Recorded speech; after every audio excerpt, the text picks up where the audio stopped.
राज्य चुनाव आयुक्त धनपत सिंह ने चंडीगढ़ में प्रेस कॉन्फ्रेंस को संबोधित करते हुए 28 नगर पालिकाओं और 18 नगर परिषदों के आम चुनावों की घोषणा की। उन्होंने कहा कि 19 जून को मतदान होंगे, 22 जून को परिणाम घोषित किए जाएंगे। उन्होंने कहा उम्मीदवारों द्वारा 30 मई से 4 जून तक केवल 2 जून को छोड़कर प्रातः 11 बजे से दोपहर 3 बजे तक नामांकन पत्र दाखिल किए जाएंगे।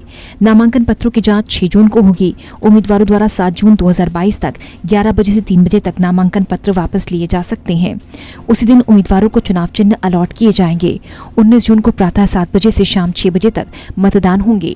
श्री धनपत सिंह ने कहा कि पहले मतदान का समय शाम 5 बजे तक होता था, लेकिन इस बार गर्मी के मौसम को देखते हुए मतदान का समय 1 घंटा बढ़ाया गया है। डेट ऑफ अनाउंसमेंट 23/5 यानी आज से 23 मई और 24/5/2022 को notice will be published by the returning officer under Rule 20 of the Haryana Municipal Election Rules 1978. Nomination present होंगे 30/5 से 4/6 तक, 11 बजे से 3 बजे तक का समय रहेगा, except on 2 June being holiday.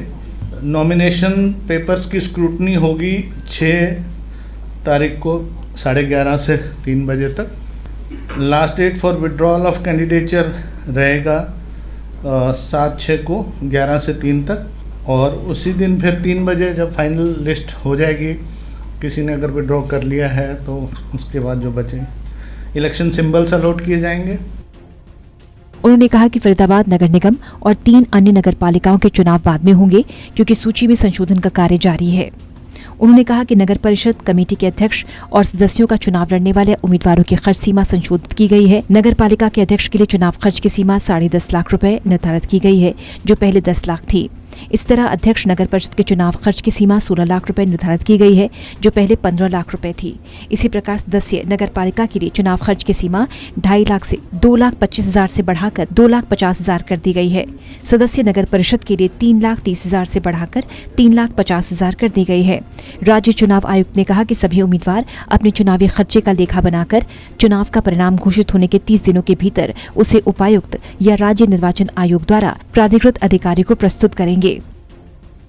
उन्होंने कहा कि अध्यक्ष और सदस्य के लिए अनारक्षित वर्ग में अध्यक्ष चुनाव लड़ने वाले उम्मीदवार के लिए आवश्यक शैक्षणिक योग्यता कक्षा 10वीं निर्धारित की गई है। अध्यक्ष और सदस्य के लिए चुनाव लड़ने वाली महिलाओं और अनुसूचित जाति वर्ग के उम्मीदवारों के लिए 8वीं पास होना आवश्यक है। इसके अलावा अध्यक्ष पद के लिए चुनाव लड़ने वाली अनुसूचित जाति वर्ग की महिलाओं के लिए 8वीं कक्षा, जबकि सदस्य के पद का चुनाव लड़ने के लिए 5वीं कक्षा उत्तीर्ण होनी जरूरी है।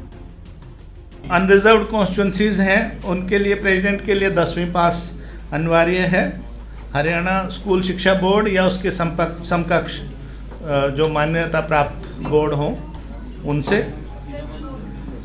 जो विमेन है, विमेन कैंडिडेट्स होंगे, 1/3 रिजर्वेशन है विमेन की। क्वालिफिकेशन विमेन के लिए 8वीं कक्षा पास है, और एससी कैंडिडेट्स के लिए भी 8वीं कक्षा पास है। एससी प्रेसिडेंट के लिए, एससी विमेन के लिए भी 8वीं कक्षा पास है। मेंबर अनरिजर्व्ड के लिए 10वीं कक्षा पास है, और एससी और विमेन के लिए 8वीं पास है। एससी विमेन के लिए मेंबर के लिए 5वीं कक्षा पास है। राज्य चुनाव आयोग ने राज्य के 46 नगर निकायों, जिनमें 28 नगर पालिका और 18 नगर परिषद शामिल हैं, के चुनाव कराने का निर्णय लिया है। राज्य चुनाव आयुक्त धनपत सिंह ने बताया कि इन नगर पालिकाओं और नगर परिषदों के चुनाव में कुल 888 वार्ड होंगे। इन वार्डों में 107 सीटें अनुसूचित जाति के लिए, 73 सीटें अनुसूचित जाति की महिलाओं के लिए और 239 सीटें महिलाओं के लिए आरक्षित हैं। इसके अलावा 469 सीटें अनारक्षित हैं। उन्होंने कहा कि नगर परिषद और नगर पालिकाओं के चुनाव उनके 5 साल के कार्यकाल के पूरा होने के बाद 2021 में होने थे, जो कोविड-19 महामारी और बाद में उच्च न्यायालय में दीवानी रिट याचिका के कारण समय पर आयोजित नहीं हो सके। टोटल न्यूज के लिए अनिल कुमार की रिपोर्ट।